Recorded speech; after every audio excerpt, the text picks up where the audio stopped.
got so much motherfucking design on right now. Break it down, bring it back, make it clean. I got 3 old thoughts, new block, murder that thing. Bitches on my line, and you know.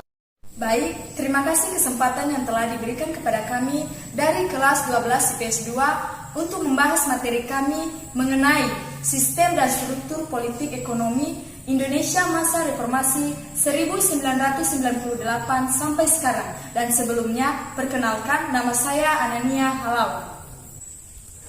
Baik, langsung saja kita masuk dalam pembahasan, yaitu masa akhir Orde Baru. Orde Baru menggantikan Orde Lama yang merujuk kepada era pemerintahan Soeharto. Lahirnya Orde Baru di awal dengan kekurangannya surat pemerintahan 11 Maret 1966. Orde Baru berlangsung dari tahun 1966 hingga 1998. Dalam jangka waktu tersebut, ekonomi Indonesia berkembang pesat meskipun hal ini terjadi bersamaan. Baik, kita akan masuk dalam pembahasan 1, yaitu krisis moneter, politik, hukum, dan kepercayaan.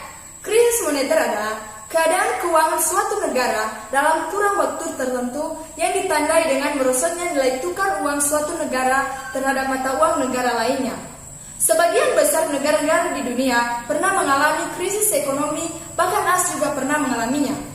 Krisis moneter yang melanda Thailand pada awal Juli 1997 merupakan permulaan peristiwa yang memecah nilai tukar mata uang negara-negara di Asia seperti Malaysia, Filipina, Korea, dan Indonesia.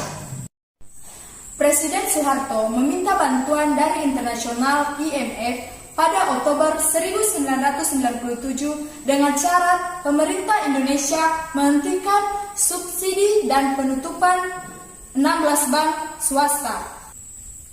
Baik, sekarang kita masuk dalam pembahasan yang kedua, yaitu tuntutan dan agenda reformasi. Reformasi adalah gerakan untuk mengubah bentuk atau perilaku suatu tatanan karena tatanan tersebut tidak lagi disukai atau tidak sesuai dengan kebutuhan zaman, baik karena tidak efisien maupun tidak bersih dan tidak demokratis. Terjadinya krisis multimedis yang dihadapi Indonesia. Gerakan reformasi tahun 1998 mempunyai 6 agenda, yaitu yang pertama, suksesi kepemimpinan nasional, yang kedua, amandemen UUD 1945, yang ketiga, pemberantasan KKN, yang keempat, penghapusan dui fungsi ABRI, yang kelima, penegakan supremasi hukum, dan yang terakhir, pelaksanaan otonomi daerah. Baik, terima kasih kesempatan yang telah diberikan kepada saya untuk melanjutkan membahas materi tentang sistem dan struktur politik ekonomi Indonesia masa reformasi 1998 sampai sekarang. Sebelumnya, perkenalkan, nama saya Dwi Febrilian Marhawa. Pada kesempatan ini, saya akan membahas materi tentang perkembangan politik dan ekonomi. Pertama, pada masa pemerintahan Presiden B.J. Habibie. Setelah Presiden Soeharto menyatakan berhenti dari jabatannya sebagai Presiden Republik Indonesia, Wakil Presiden B.J. Habibie dilantik menjadi Presiden Republik Indonesia ketiga di bawah pimpinan Mahkamah Agung di Istana Negara. Dasar hukum pengangkatan Habibie adalah berdasarkan TAP MPR nomor 7/MPR/1973 yang berisi tentang jika presiden berhalangan, maka wakil presiden ditetapkan menjadi presiden. A. Pembentukan Kabinet Reformasi Pembangunan. Pada Kabinet Reformasi Pembangunan ini terdiri atas berbagai elemen kekuatan politik dalam masyarakat, seperti dari ABRI, partai politik, Golkar, budaya politik yang diwariskan oleh pemerintahan sebelumnya, seperti pemusatan kekuasaan, dilanggarnya prinsip-prinsip demokrasi, terbatasnya partisipasi politik rakyat. D. Pelaksanaan pemilu 1999. Boleh dikatakan sebagai salah satu hasil terpenting lainnya yang dicapai Habibie pada masa kepresidenannya. Pemilu 1999 adalah penyelenggaraan pemilu multipartai yang diikuti oleh 88 partai politik. E. Pelaksanaan referendum Timor Timur. Diadakannya referendum bagi rakyat Timur Timur untuk menyelesaikan permasalahan Timur Timur. F. Reformasi bidang ekonomi.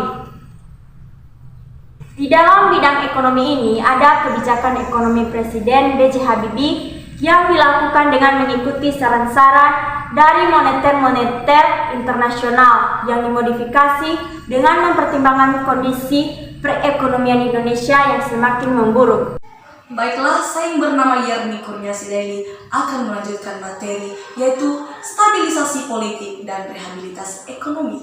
Masa pemerintahan Presiden Megawati Soekarno Putri dalam perjalanan Megawati kedua, komisi tersebut tidak berjalan maksimal karena hingga akhir pemerintahan Presiden Megawati berbagai kasus KKN yang ada belum dapat diselesaikan, yaitu A. Reformasi bidang hukum dan pemerintahan. Bagian B. Reformasi bidang ekonomi. Bagian C. Masalah disintegrasi dan kedaulatan wilayah. Dan bagian D. Upaya pemberantasan KKN. Dan pada bagian 4. Pemerintahan Presiden Susilo Bambang Yudhoyono. Bagian B. Upaya untuk menyelesaikan konflik dalam negeri. Dan pada bagian C. Pelaksanaan pemilu 2009. Dan pada bagian D. Euforia berdemokrasi, demokrasi masa reformasi. Bagian A. Reformasi bidang hukum dan pemerintahan. Pada pemerintahan Megawati, Indonesia telah menghadapi berbagai krisis di berbagai bidang. Sebagian besar dari kebijakan Megawati Soekarno Putri membawa keberhasilan di berbagai bidang di tingkat politik dan pemerintahan. Reformasi bidang ekonomi menjadikan kualitas untuk menjadi lebih kuat.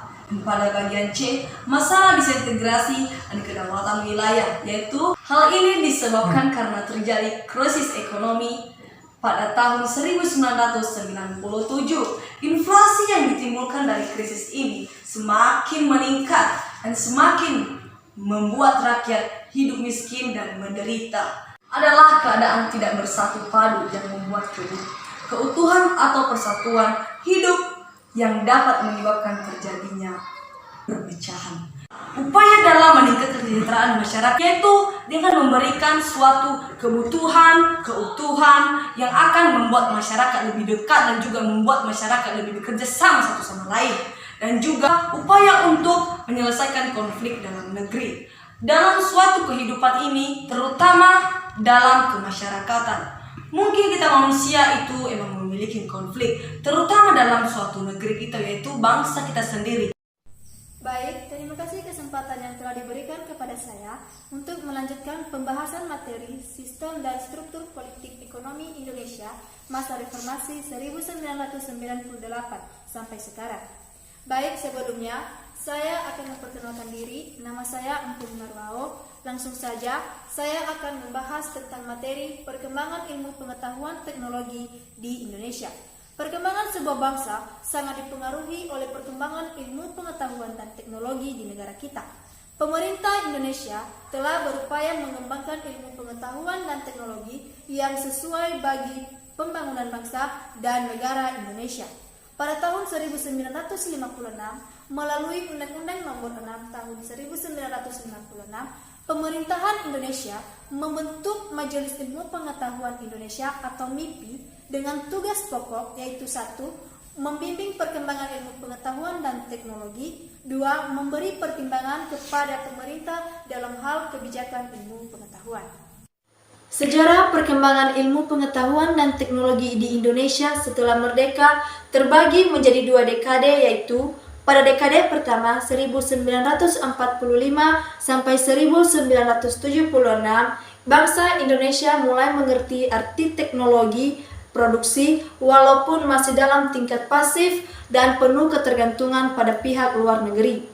Pada dekade kedua, yaitu pada tahun 1976, dengan mendirikan pabrik pesawat terbang yang di Bandung yang diberi dengan nama Industri Pesawat Terbang Nurtanio atau IPTN yang menggunakan teknologi yang lebih canggih dari pabrik pesawat terbang ini mengacu pada teknologi di Jerman. 1. Nurtanio, Industri Dirgantara Nasional. Perkembangan teknologi di Indonesia sangat diuntungkan oleh booming minyak yang terjadi pada tahun 1970-an.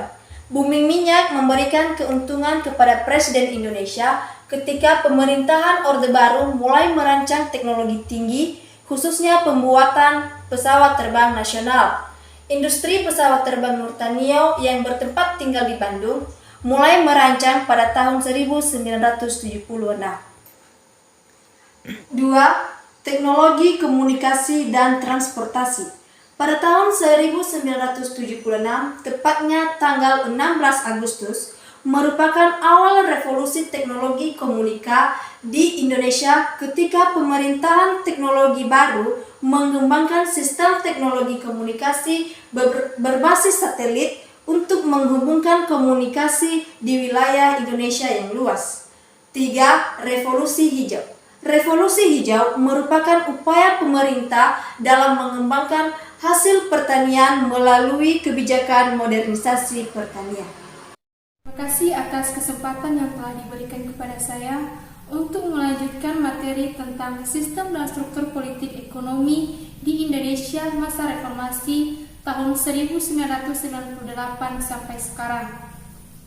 Baiklah, sebelum saya melanjutkan materi, perkenalkanlah nama saya, Selvi Natalia Gule, untuk melanjutkan pembahasan mengenai dampak perkembangan teknologi. Teknologi adalah sebuah sarana dan prasarana yang menyediakan sebuah barang atau komponen yang diperlukan bagi keberlangsungan hidup dan kegunaan umat manusia menjadi berbagai macam alat-alat. Oleh karena itu, kita sebagai masyarakat Indonesia harus benar-benar memilah dan cerdas mana sisi positif dan mana sisi negatifnya, agar perkembangan teknologi yang ada kita bisa sikapi dengan bijak dan selayaknya dilakukan dan dijalankan dengan benar dan seimbang. Perkembangan teknologi yang mendukung dan merancang aktivitas manusia dan juga memberikan dampak kepada penggunaannya, baik positif maupun negatif. Dampak positif teknologi pada masyarakat pengguna aktif teknologi, komunikasi sosial, dan situs-situs. Mereka juga dapat menyampaikan dan juga mendapatkan informasi secara lebih cepat dan lebih mudah.